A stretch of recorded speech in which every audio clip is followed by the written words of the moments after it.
5% of the world has any Bitcoin. 如果你现在连1颗甚至0.1颗比特币都没有的话，那么你的后代很可能就输在起跑线上。Hello， 朋友们，你们有没有想过一个问题？如果说互联网改变了信息的传播方式，那么究竟是什么能改变未来的金融系统呢？有人说，未来10年最大的投资主题不是股票，更不是房地产，而是比特币以及数字资产。这对有些人来讲，听上去可能会有一点点疯狂。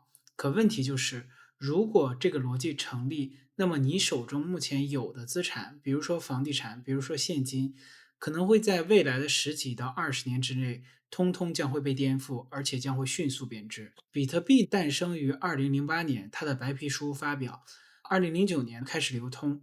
到了10年呢，第一笔市场记录的价格是0.03美金一枚比特币，到了2011年曾涨到过1美金，那么年底价格在5美金左右。而在过去的10年，从2015年到2025年这10年期间，如果你投资1000美金在比特币上，现在的价值大约为40万美金。有些人可能就会问了，如果比特币以及数字资产真的像币圈人描述的这么强，那么机构为什么没有早早入场，而是去年和今年才开始缓慢的入场？原因很简单，传统的机构一般都是求稳，他们不知道该如何给比特币这类资产归类。那么在他们的世界里，股票、债券是相对比较稳健的投资方式。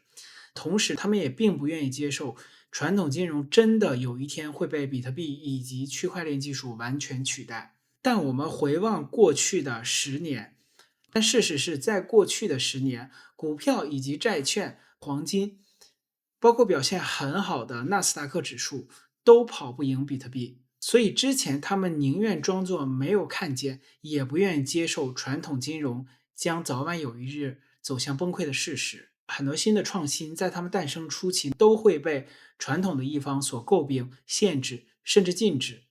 比如说互联网诞生初期， Napster 音乐分享平台刚刚出现的时候，也被唱片公司严厉的打击并且封杀。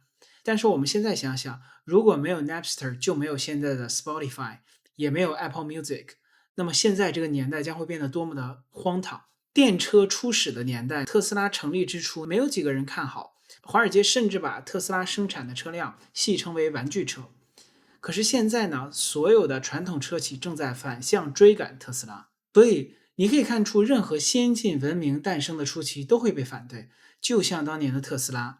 同时有很多人会问，你们币圈的人总说比特币就是数字黄金，那么比特币可以真正取代黄金吗？这个答案是不会的。那么黄金呢，它并不会消失，它的资产价值也不会消失。在疫情期间，很多人被迫把自己的生意、资产转移到了线上。就在那个时候，所有人都意识到，当未来所有的价值资产上链的时候，还是会有一部分人更渴望线下并且真实的资产。黄金可能就是一个优质的标的。黄金作为人类储备的贵重金属，至少已经有了5000年的历史，在每一种不同文明当中一直被赋予储藏价值以及权力的象征。总结以上几点，我想说的是，在接下来的20年甚至几十年之内，我们将会面对一个对大多数人都非常残酷的现实。比特币非常有可能在未来几年内价格迅速飙升到100万美金一颗。那么它目前的市场价值是2万亿美金，那么黄金的市场价值是20万亿美金。那么它在未来追赶上黄金的市值，也就是翻10倍的市值，是非常非常有可能的一件事情。所以如果你现在连1颗甚至0.1颗比特币都没有的话，那么你的后代很可能就输在起跑线上。就像10几年前你错过了黄金，错过了房地产，错过了 Max 7的股票是一样的。数字黄金的淘金热可能现在才刚刚开始。那么希望有认知的朋友们不要再错过这一趟财富快车。 We are in summer, which is the good season. So Satoshi in the white paper, and I talk about this in the book, Satoshi in the white paper said that as long as new Bitcoin usage, you have to buy it to use it, goes up more than the new Bitcoin that are being mined, the price has to go up. It never goes up in a straight line, and that's where the Four Seasons comes in. But every single cycle, we're in the 5th cycle out of 33 now, and each cycle has had fewer and fewer Bitcoins. So the very first cycle, Genesis block through the end of 2012, had 7,200 Bitcoin mined every day. And then after the first halving, it got cut in half. It went to 3,600. In the second halving, third cycle, it went to 1,800. 4 years later, it went to 900. 4 years after that, which is the cycle we're in now, 5th cycle after the 4th halving, we're now at 450 per day. Big change from 7,200 a day. And to put that in perspective, Michael Saylor buys more than 450 Bitcoin a day. So Michael and MicroStrategy alone take up all of the Bitcoin are mined. And they're certainly not the only buyers. So as more and more, as they call them, Bitcoin treasury companies emulate variations of MicroStrategy's model, as more states and governments and eventually countries, sovereign wealth funds start buying Bitcoin.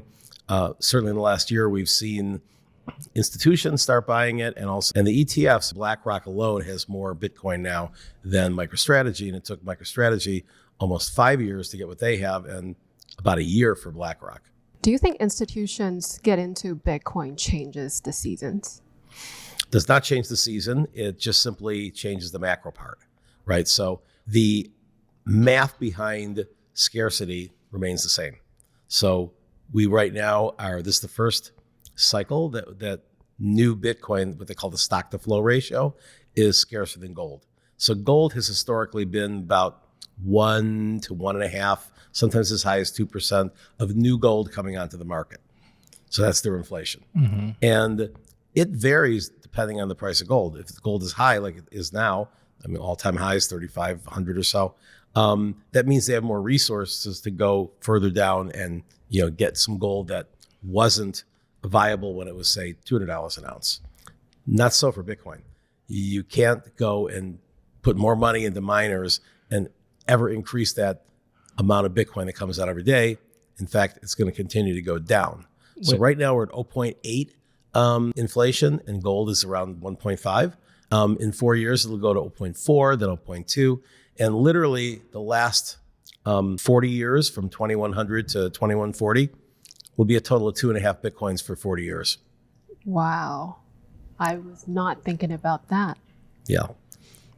I'm just thinking, you said Strategy alone buys more than 450 Bitcoin a day. Correct. And all the big Bitcoin miners are mostly hodling, not liquidating. That's correct, because they don't have to liquidate because they have other resources. So is it fair to say then that none of the new Bitcoins being created on a daily basis are going to be available for the public? So in other words, in practice, the available supply is much less than 21 million. It's whatever it is now.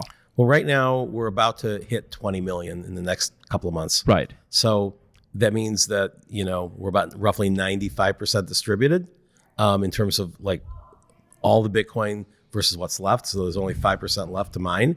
However, only 5% of the world has any Bitcoin.